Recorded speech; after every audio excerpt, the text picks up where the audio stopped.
파이프 안으로 들어간 다이버들이 나오질 않는다. 두 다이버가 구조하러 가지만 그들도 돌아오질 않는다. 그리고 또 두 명이 그곳으로 들어간다.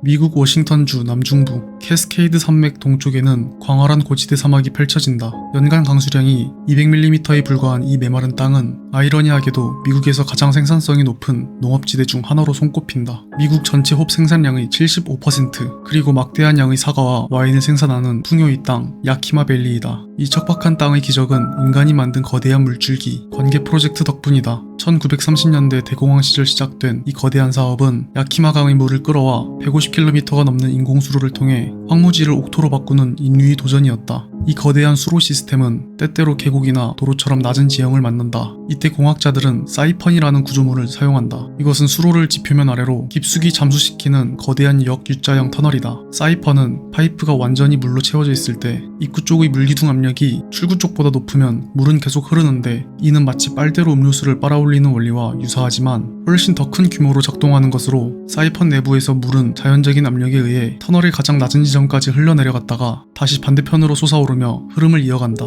오늘의 이야기는 이 관계 프로젝트에서 가장 거대한 사이펀 4호에서 시작된다. 사이펀 4호는 직경 약 4m, 총길이 약 670m에 달하는 거대한 콘크리트관이다. 수면에서 터널의 가장 깊은 바닥까지의 수직 깊이는 30m가 넘는다. 관계 시스템이 가동되는 시기에는 물로 가득 차 내부는 빛 한 점 없는 완전한 암흑이며 외부와 차단된 밀폐 공간이 된다. 그리고 겨울이 되면 관계 시스템의 운영이 중단되며 지상의 수로는 대부분 물이 빠지지만 지하 깊숙이 매설된 사이펀은 구조적 특성상 늘 물로 가득 차 있는 상태를 유지한다. 이 기간 인적이 드문 수로에는 도난 차량이나 폐차가 버려지는 일이 종종 발생했다. 봄이 되어 물이 다시 흐르기 시작하면 이 차량들은 강한 유속에 휩쓸려 사이펀 내부로 빨려 들어간다. 무거운 차량들은 사이펀 가장 깊은 곳에 가라앉아 물의 흐름을 막고, 이는 전체 관계 시스템의 효율을 떨어뜨리는 문제로 이어진다. 따라서 매년 봄 관계 시즌이 시작되기 전 이 이물질들을 제거하는 것은 로자 관계 구역의 중요한 연례 작업 중 하나였다. 작업 방식은 비교적 단순하다. 다이버가 사이펀 내부로 잠수해 차량의 견인용 와이어를 연결하면 지상의 장비가 이를 끌어내는 것이다.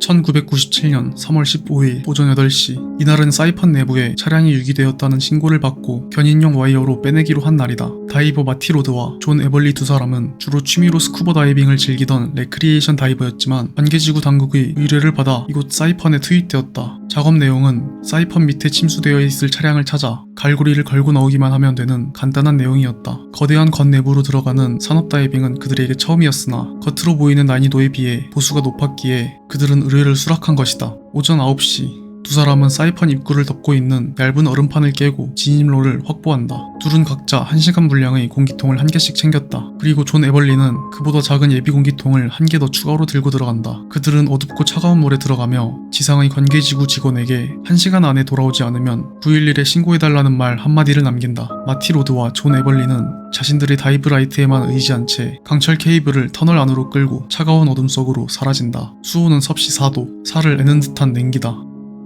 다이버들이 수심 32m, 터널의 가장 깊은 지점까지 도달했을 때 예상과 달리 그곳에는 아무것도 없었다. 그들은 당황하며 약 120m에 달하는 수평 통로를 탐색하기 시작한다.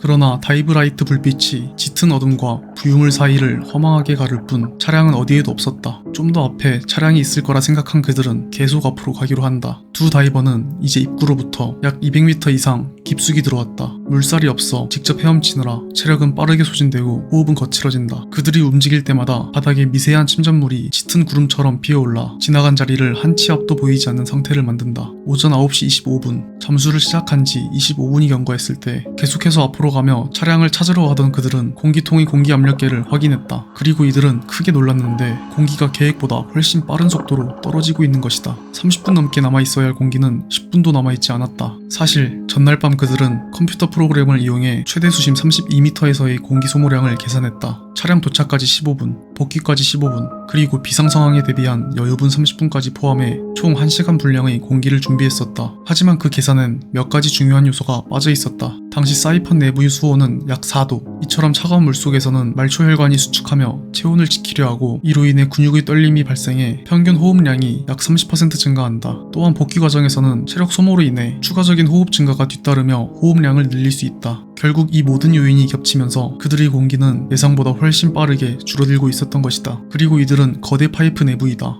만약 천장이 없는 바다의 개방수역이었다면 바로 위로 향하면 되었겠지만 그들의 머리 위는 단단한 콘크리트 천장으로 막혀있다. 유일한 탈출구는 들어왔던 길을 되짚어 나가는 기나긴 수평 이동뿐이다. 이를 너무도 잘하는 그들은 패닉에 빠질 수밖에 없었다. 결국 그들은 차량 수색을 포기하고 그들이 들어왔던 입구를 향해 방향을 돌린다. 이때 그들이 가져온 갈고리는 방해만 될 것이었기에 그 자리에 내팽개쳤다. 침착함을 유지하기 위해 노력하였지만 마음 깊은 곳에서 공포가 엄습하기 시작하고 이는 그들이 공기 소모량을 더 늘리게 하는 악순환을 만들어냈다. 얼마 지나지 않아 공기통이 하나뿐이었던 마티로드의 공기가 바닥을 드러냈다. 그는 곧바로 존 에벌리에게 비상신호를 보냈다. 그러나 에벌리 역시 상황이 여의치 않았다. 본인도 이미 위험 수준에 도달해 있었기 때문이다. 에벌리는 챙겨온 예비 공기통으로 전환했고 곧장 자신의 레귤레이터를 마티에게 넘겼다. 그들은 한 개의 공기 공급원을 번갈아 물며 절박한 심정으로 탈출 경로를 향해 나아갔다. 그러나 생존의 희망이 다시 보이기 시작할 무렵 또 하나의 치명적인 문제가 그들을 기다리고 있었다. 수심 약 32m에서 45분간 잠수한 그들은 수면을 올라가기 전 반드시 감압 정지를 거쳐야 했다. 하지만 지금 남아있는 공기로는 그 감압을 위한 최소한의 여유조차 없었다. 즉 무리에서 바로 상승한다면 감압병은 피할 수 없다는 뜻이었다.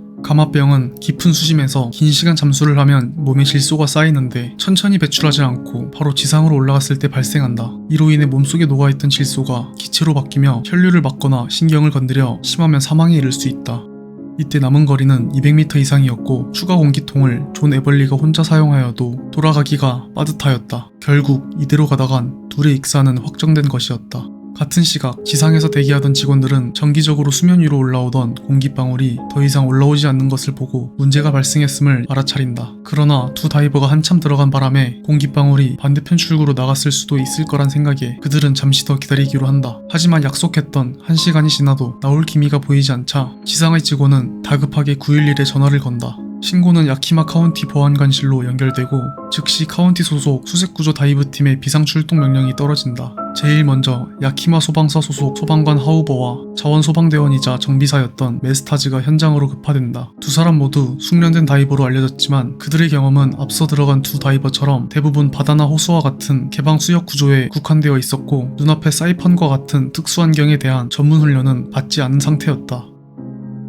신고가 접수되고 10분 만에 하우버와 메스타즈가 현장에 도착한다. 이미 첫 다이버들이 공기 없이 물속에 갇힌 지 10분이 훌쩍 넘은 상황. 사실상 구조가 아닌 시신 인양 작업이었지만 임무는 구조로 진행된다. 이는 논리적으로 잘못되었지만 그들은 아직 희망을 저버리지 않았다. 또한 구조로 임무가 정해졌기에 하우버와 메스타즈는 지체 없이 바로 잠수를 시작하였다. 그들은 첫 번째 팀이 들고 간 강철 케이블을 따라가며 앞으로 나아갔다. 앞서 지나간 두 명이 지나가며 생긴 부유물로 인해 앞은 전혀 보이지 않아 케이블에 의존할 수밖에 없었다. 첫 번째 팀과 마찬가지로 그들의 공기 역시 무서운 속도로 소모되고 있었다. 초조함이 번지는 가운데 시야에 어떤 형체가 눈에 들어왔다.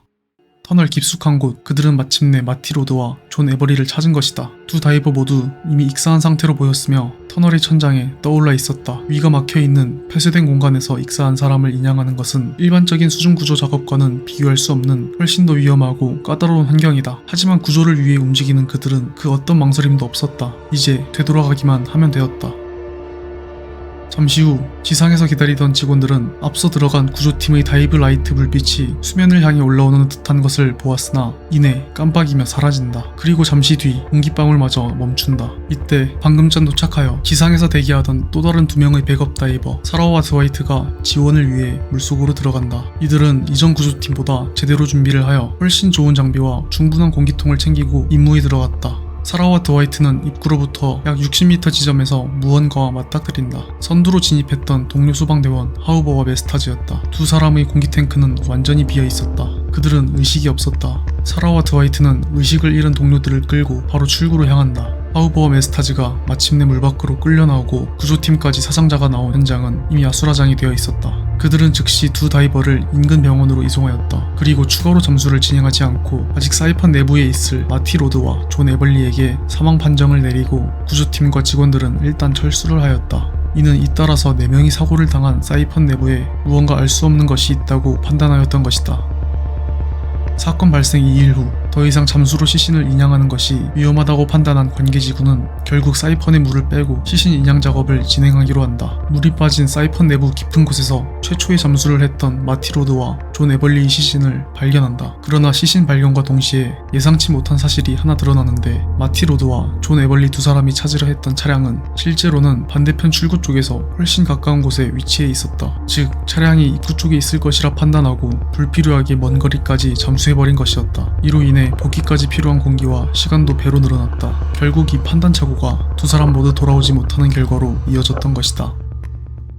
마티로드와 존 에벌리의 공식적인 사이는 익사였으며 그들을 구조하러 들어갔던 하우버는 결국 그 자리에서 질식사로 사망 판정을 받았다. 그의 파트너였던 메스타즈는 병원에서 심폐소생술 끝에 맥박이 돌아왔으나 의식은 돌아오지 못했다. 그리고 끝내 의식을 회복하지 못하고 사고 발생 사흘 뒤인 3월 18일 병원에서 숨을 거두었다. 이후 사건에 대한 경찰 조사가 시작되었고, 사건의 발생 원인에 대하여 조사관들은 다이버들이 밀폐공간 다이빙의 위험성을 제대로 인지하지 못했으며 필요한 공기량을 치명적으로 잘못 계산했다고 결론 내렸다. 이 사건 이후 워싱턴주는 모든 수중 작업에 지상과 연결된 안전로프와 통신장비, 그리고 즉시 투입 가능한 대기 다이버 팀 배치가 의무화되었다. 공기 소모량 계산은 최악의 조건을 가정하여 보수적으로 이루어지게 되었고, 충분한 양의 예비 공기 탱크 확보가 필수가 되었다. 또한 다이버의 자격과 훈련 이력을 더욱 엄격하게 검증하는 시스템이 도입되었다. 이 사건은 이후 수많은 다이버들이 생명을 구하는 제도적 안전장치를 만드는 계기가 되었다. 이후 야키마 카운티는 희생된 4명의 다이버를 기리기 위해 추모비를 세웠다. 야키마 시내 한쪽에는 구조대원이었던 러스티 하우버와 찰리 메스타즈를 기억하는 나무가 심어졌다. 매년 사고일이 돌아오면 지역사회와 동료들은 이들을 추모하며 안전의 중요성을 되새긴다.